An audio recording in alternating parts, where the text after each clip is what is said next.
अल्हम्दुलिल्लाहि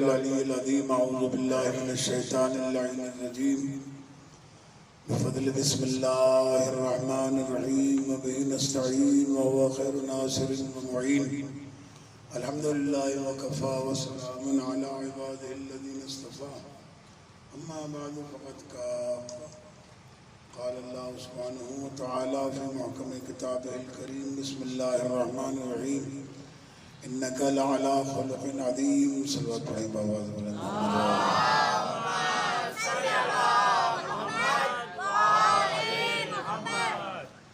अखलाक़ हसना से मुताल्लिक़ हमने कई सारी तक़रीरों में आपके सामने मुख्तलिफ़ अहादीस और रिवायात बयान की। आज मैं इमाम जाफ़र सादिक़ अलैहिस्सलातु वस्सलाम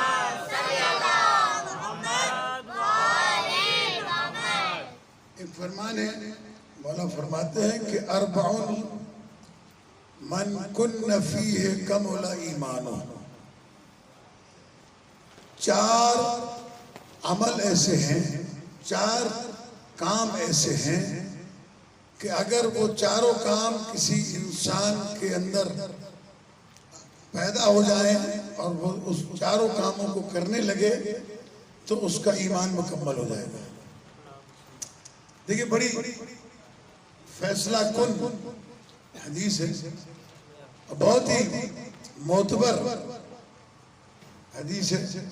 फरमाते हैं अर्बउन मन कुन्न फ़ीहि, चार चीजें हैं जो ये किसी के अंदर पाई जाएंगी कमुला ईमानो, तो ये समझ लेना कि उसका ईमान मुकम्मल हो जाएगा। अब ईमान के लिए जो मासूम ने ये बताया कि चार चीजें हैं कि जिससे ईमान मुकम्मल होता है, तो इसके अंदर ये बात साबित हो गई कि न बाल बढ़ाने से, न कंठे को लावे से, न अंगूठियां पहनने से, और न ही किसी और लिबास से, हुलिया बनाने से ईमान मुकम्मल नहीं होता। ईमान मुकम्मल होता इन चार चीजों से जिसका इमाम सादिक़ अलैहिस्सलाम जिक्र फरमा रहे हैं। ये चार चीजें अगर किसी इंसान के अंदर पैदा हो जाए तो वो इंसान का ईमान मुकम्मल हो जाता है। फरमाते वो इन काना मिन क़र्निही इला क़दमिही ज़ुनूबा लम यनक़ुसहु। ऐसा इंसान जिसके अंदर ये चार सिफतें पाई जाएंगी, अगर वो सर से पैर तक भी गुनाहों के अंदर डूबा हुआ होगा तो वो गुनाह उसको नुकसान नहीं पहुंचा सकते। बात समझ में आ रही है? अगर इंसान सर के बाल से लेकर पैर के अंगूठे तक भी अगर गुनाहों में डूबा हुआ हो, तो ये चार काम जिसके अंदर मौजूद होंगी, ये चार सिफतें जिसके अंदर मौजूद होंगी, ये चार खसलतें जिसके अंदर मौजूद होंगी, वो आदमी मुकम्मल ईमान रखता है, उसका ईमान मुकम्मल हो जाएगा। वज़ालिका क़ाला हुआ, इमाम ने इरशाद फरमाया कि वो ये चार चीजें हैं। अस्सिद्क़, पहली सिफत यह है कि वो झूठ बोलना छोड़ देगा, सिर्फ सच ही सच बोलेगा। और ये जो इमाम ने फरमाया ना कि सर से लेके पैर तक गुनाहों में डूबा हुआ होगा, तो जो आदमी सच्चा होगा और जो आदमी सच बोलता होगा वो गुनाह करेगा ही नहीं, इसलिए कि इसके मुकाबले में झूठ। और झूठ के लिए फरमाते हैं कि झूठ हर बुराई और हर ऐब की चाबी है। अल-किज़्बु मिफ्ताह, झूठ जो है वो चाबी है किस चीज की? बुराई की। हर बुराई की चाबी झूठ है। इंसान अगर सच बोलना शुरू कर दे, और इसके लिए मैं एक हदीस आपके सामने छोटी सी अर्ज कर दूं कि सरकार खत्मी मर्तबा सल्लल्लाहु अलैहि वसल्लम से पूछा गया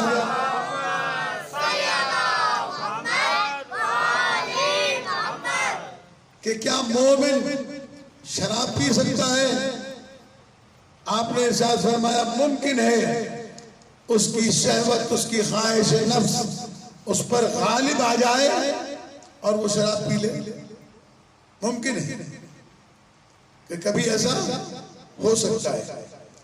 फिर फरमाया, फिर पूछा गया कि या रसूल अल्लाह, क्या मोमिन जिना कर सकता है?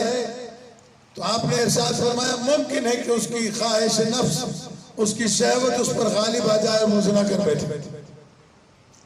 फिर सरकार खत्मी मर्तबा सल्लल्लाहु अलैहि वसल्लम से पूछा गया, अल्लाह के रसूल, क्या मोमिन झूठ बोल सकता है?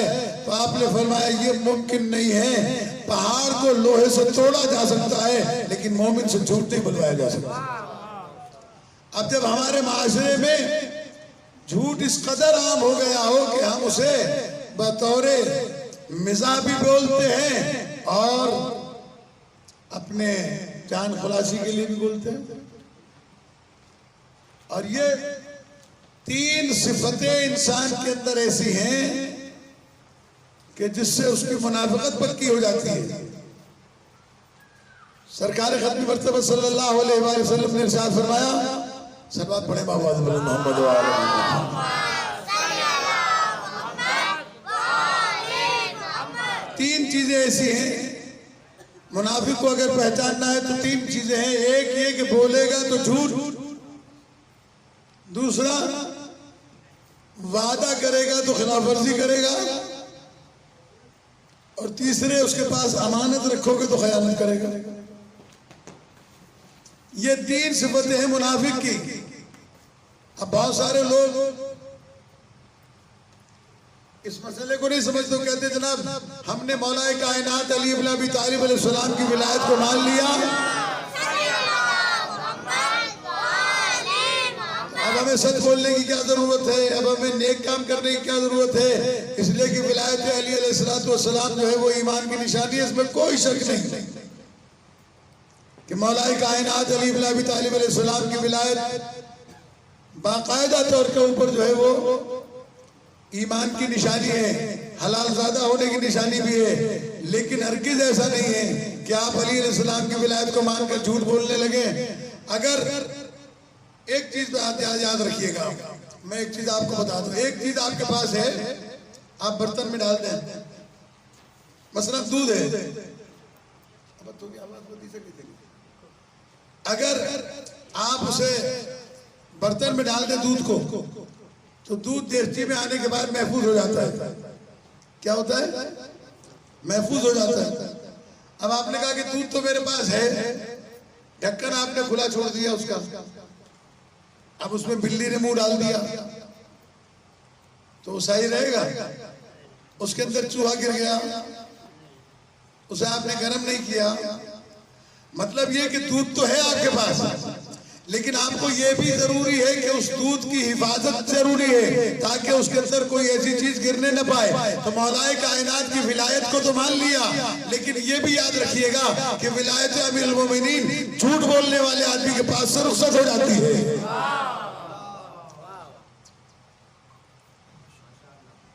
अगर वो आदमी खयानत करता है तो उसके पास से विलायत अमीरुल मोमिनीन इस्लाम रुखसत हो जाती है। अगर वो वादा खिलाफी करता है तो उसके पास से विलायत अमीरुल मोमिनीन इस्लाम रुखसत हो जाती है।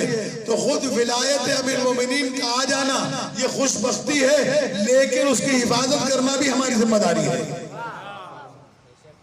उस विलायत की मिसाल के तौर पर मैं आपके सामने कुरान मजीद की आयत पढ़ता हूं ताकि आपको इस बात का अंदाजा हो जाए। मैं इस पर बहुत ज्यादा लंबी बहस नहीं करूंगा। इंशाअल्लाह आज अगर ये हदीस मुकम्मल हो गई तो ठीक है, वरना कल इसको मुकम्मल कर देंगे। परसों से मजालिस शुरू हो जाएंगी। अमीरुल मोमिनीन इस्लाम की शहादत की परसों 18 है। तो मैं अज़ीज़ान किरामी आपकी खिदमत में अर्ज़ करूं कि कुरान मजीद में अल्लाह तबारक व तआला ने कहा वलाकिन्नल्लाह हब्बबा इलैकुमुल ईमाना, अल्लाह तबारक व तआला ने तुम्हारे लिए ईमान को महबूब बनाया है, पसंद किया है। वज़य्यनहु फी कुलूबिकुम, और उस ईमान को तुम्हारे दिलों में मुज़य्यन किया है। ईमान तुम्हारे दिलों के अंदर है। वकर्रहा इलैकुमुल कुफ्र वल फुसूक वल इस्यान, जहां ईमान को तुम्हारे दिलों के अंदर मुज़य्यन किया है, वही 3 चीजों से तुम्हारे दिलों के अंदर नफरत और कराहियत भी पैदा की है। वो कौन सी 3 चीजें? कुफ्र, फिस्क, इस्यान। कुफ्र इनकार है अल्लाह और रसूल अहले बैत अलैहिस्सलाम की विलायत का। फसूक है अल्लाह के हुक्म को तोड़ने का। उसने कहा ये काम नहीं करना, मैंने कहा मुझे करना है, वो फासिक है। अल्लाह ने कहा ये काम नहीं करना, मुझे करना है, और अल्लाह ने कहा ये करना है, मैंने कहा नहीं करना। फासिक कहते हैं हमारे खुदा को तोड़ने का नाम है। अज़ीज़ान गिरामी, शैतान को सजदा न करने के जुर्म में नहीं निकाला गया। अगर एक सजदा न करने के जुर्म में अल्लाह तबारक व तआला निकाल देता तो हमारे तो न जाने कितने सजदे कज़ा होते हैं। अज़ीज़ान गिरामी, दर हकीकत उसने अमर खुदा को तोड़ा था। फ़फ़सक़ अन अम्रि रब्बिही, अल्लाह के अमर को तोड़ा था कि तूने जिसके सजदे का हुक्म दिया है मैं इसे सजदा नहीं करूंगा। इनकार सजदा किया, अल्लाह के हुक्म को तोड़ा कि ये कह के कि मैं इससे बेहतर हूं, इसे तूने मिट्टी से बनाया है, मुझे आग से बनाया है। तो अज़ीज़ान गिरामी, इस चीज को अपने अंदर अच्छी तरीके से गौर करके समझने की कोशिश करें कि विलायत अमीरुल मोमिनीन अलैहिस्सलाम अल्लाह ने रखा है दिल में मोमिन के। इसकी तफसीर भी मासूमीन ने यही की है कि वो ईमान जो तुम्हारे दिलों में रखा गया है वो विलायत अली इब्न अबी तालिब अलैहिस्सलाम है। अब उसके लिए तीन चीजों से अपने आप को बचाना पड़ेगा तुम्हें। कुफ्र, फिस्क, इस्यान। इस्यान कहते हैं गुनाह को। जानबूझकर इंसान गुनाहगारी करता रहे, गुनाहों के अंदर मुलव्वस हो जाए, इसकी इजाजत नहीं है। हाँ, इंसान गुनाहगार है, कभी इंसान से गुनाह हो सकता है, गलती हो सकती है, लेकिन गुनाहों से अपने आप को पाक रखना है। और उसके बाद कुफ्र से अपने आप को पाक रखना है, इसलिए कि अल्लाह तबारक व तआला के नजदीक सबसे बदतरीन चीज जो है वो कुफ्र है। इसके ऊपर बहुत सारी हदीसें, दुआएं हैं। इमाम मूसा काज़िम अलैहिस्सलाम की एक दुआ है जो मैं काफी मर्तबा आपके सामने पेश कर चुका हूँ। सल्लल्लाहु अलैहि वसल्लम। इमाम अलैहिस्सलाम की दुआ है, दुआए सरीउल इजाबा, ये आपकी मफातिहुल जिनान में भी लिखी हुई है। उसके शुरू के 3 जुमले में आपकी खिदमत में अर्ज करता हूँ कि मासूम फरमाते हैं अल्लाहुम्मा इन्नी अताअतुका फी अहब्बिल अशियाइ इलैक व हुवा तौहीद। ऐ अल्लाह, मैंने तेरी इताअत की है उस चीज में जो तुझे सबसे ज्यादा पसंद है, वो तेरी तौहीद है। वलम आशिक फी अबग़दिल अशियाइ इलैक व हुवल कुफ्र, और मैंने तेरी मासियत और नाफरमानी नहीं की है कभी भी उस काम में जो सबसे ज्यादा तुझे नापसंद है, और वो है कुफ्र। फ़ग़फ़िरली मा बैनहुमा, ऐ अल्लाह अब इन दोनों के दरमियान जो मेरे गुनाह है वो माफ कर दे। इसका मतलब यह है सारे गुनाह माफ हो सकते हैं, कुफ्र का गुनाह माफ नहीं हो सकता। तो यहां पर भी कुफ्र, फिस्क, इस्यान, ये 3 चीजें हैं। दिल में है ईमान, ये 3 जो है बदबख्ती की अलामतें हैं। अगर ये तीनों अंदर आ गए तो ईमान खुद ब खुद खारिज हो जाएगा। वहां से अली अलैहिस्सलाम की विलायत वहां रहेगी ही नहीं जहां कुफ्र, फिस्क और इस्यान रहेगा। बस मैं इसको जल्दी से खत्म करता हूं कि ईमान की तकमील के लिए 4 चीजें। पहली है कि सिद्क़ हो, सच्चाई हो, इंसान सच बोलता हो। वह अदाउल अमानत, और दूसरी चीज है अमानत का अदा करना। जो भी अमानत आपके पास है, और इसमें जानिबन एक गुफ्तगू आपके सामने पेश करता हूँ, एक लफ्ज पेश करता हूँ। इसे सोचिएगा कि अल्लाह ने ये जो हमें औलाद दी है, ये हमारे पास अमानत है अल्लाह की। क्या है? अमानत है अल्लाह की। इसकी तरबियत करना, इसको दीनदार बनाना, इसके अच्छे अमाल के लिए आमादा करना, ये हमारी अमानतदारी है।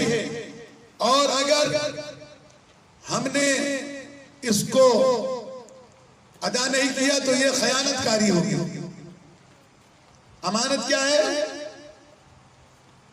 औलाद को अच्छी नसीहत करना, उसे कुरान मजीद की तालीम दिलवाना, उसके अखलाक को बेहतर बनाना, उसे दीनियात की तालीम देना, वाजिब और हराम का पता बताना। हमारे आजकल औलादें माँ बाप पर नाराज होती हैं, क्यों उठा दिया नमाज के लिए, कुरान पढ़ के क्या करूंगा, रोजा रख के क्या करूंगा। मसलन माँ बाप भी बेचारे कभी कभी डरते हैं, कहते हैं भाई अब बच्चा जवान हो गया, अब मैं क्या करूं। मासूम फरमाते हैं कि जूता उतारो और शुरू हो जाओ, जब तक तुम्हारे बस में है उस वक्त तक पहले प्यार से समझाओ, उसके बाद उसे थोड़ा सा गुस्सा करके दिखाओ, फिर भी नहीं मानता है तो फिर छितर दिखाओ। इसलिए कि लातों के भूत बातों से बात नहीं आती। सख्ती करो, इतनी सख्ती करो कि वो आमादा हो जाए अल्लाह की इताअत और इबादत के लिए। बस ये दो बातें मैंने आज आपके सामने अर्ज कर दी। मैं इससे ज्यादा आज नहीं बताना चाहता कुछ। इंशाअल्लाह कल दो बातें जो हैं वो आपके सामने अर्ज करूंगा। अल्लाह तबारक व तआला की बारगाह में दुआ है, खुदावंद करीम तू हमें आले मोहम्मद अलैहिस्सलाम का सच्चा और पक्का मुहिब बनाने की तौफीक अता फरमा।